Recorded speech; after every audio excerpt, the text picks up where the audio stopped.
దివ్వెల మాధురి అంటే తెలియని వారుంటారా? సోషల్ మీడియాలో ఈమె క్రేజ్ అటువంటిది. మరి వైసీపీకి చెందిన ఎమ్మెల్సీ దువ్వాడ శ్రీనివాస్ ఫ్యామిలీ వివాదం తెరమీదికి వచ్చిన సమయంలో దివ్వెల మాధురి పేరు కూడా అనూహ్యంగా వినిపించింది. తాము కేవలం స్నేహపూర్వక రీతిలో అనుబంధాన్ని సాగిస్తున్నామని ముందుగా తెలిపిన వీరు తిరుమల పర్యటన సమయంలో అసలు విషయాన్ని చెప్పేశారు.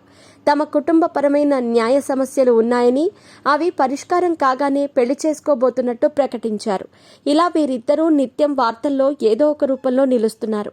అది కూడా కాక తిరుమల పర్యటన సమయంలో దివ్వెల మాధురి రీల్స్ చేసినట్టు ఆరోపణలు రాగా ఇటీవల పోలీసులు మాధురి గృహానికి వెళ్లి నోటీసులు కూడా అందించారు. మాధురి స్వతహాగా మంచి నృత్యకారిణి. ఎందరో విద్యార్థులకు డాన్స్ కూడా తాను నేర్పించినట్టు పలుమార్లు మాధురి స్వయంగా తెలిపారు. అలాగే మాధురికి సోషల్ మీడియాలో కూడా క్రేజ్ అధికమనే చెప్పొచ్చు. దువ్వాడ శ్రీనివాస్ ఉదంతం సమయం నుండి మాధురికి మరికాస్త క్రేజ్ రాగా ఫాలోవర్స్ కూడా ఆమెకు పెరిగారనే చెప్పొచ్చు. ఇటీవలే వైసీపీ సోషల్ మీడియా యాక్టివిస్టులపై పోలీసులు తీసుకుంటున్న చర్యల పట్ల ఎమ్మెల్సీ దువ్వాడ శ్రీనివాస్, దివ్వెల మాధురిలు స్పందించారు. ఏపీలో మహిళల వ్యక్తిగత హననానికి పాల్పడ్డ వారిని పోలీసులు అదుపులోకి తీసుకుంటున్న విషయం తెలిసిందే. ఈ నేపథ్యంలో ఇప్పటికే పలువురిని అరెస్ట్ చేసి రిమాండ్కు కూడా తరలించారు. ఇటువంటి పరిస్థితుల్లో దివ్వెల మాధురి పేరుట సోషల్ మీడియాలో ఓ వీడియో వైరల్గా మారింది. ఆ వీడియోలో నాటి రోజుల్లో మాధురి ఇలా డాన్స్ చేసేవారని కూడా ప్రచారం సాగుతోంది.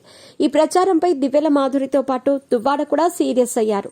మాధురి మాట్లాడుతూ ఆ వీడియోలో ఉన్నది తాను కాదని, తన పేరిట ఇలా ప్రచారం చేయటం తగదని అన్నారు. తన పేరుపై అసత్య ప్రచారం చేస్తున్న వారిని పోలీసులు అరెస్ట్ చేయాలని మాధురి ఓ ఇంటర్వ్యూలో కోరారు. దువ్వాడ శ్రీనివాస్ కూడా సోషల్ మీడియా వేదికగా మహిళల వ్యక్తిగత హననానికి పాల్పడితే సహించమని తెలుపుతున్న పోలీసులు ఇలా ప్రచారం చేసే వారిని అరెస్ట్ చేయగలరా అంటూ ప్రశ్నించారు. మొత్తం మీద ఓ డాన్స్ వీడియో సోషల్ మీడియాలో వైరల్ అవుతుండగా ఆ డాన్సర్ మాత్రం తాను కాదంటూ మాధురి వివరణ ఇచ్చారు.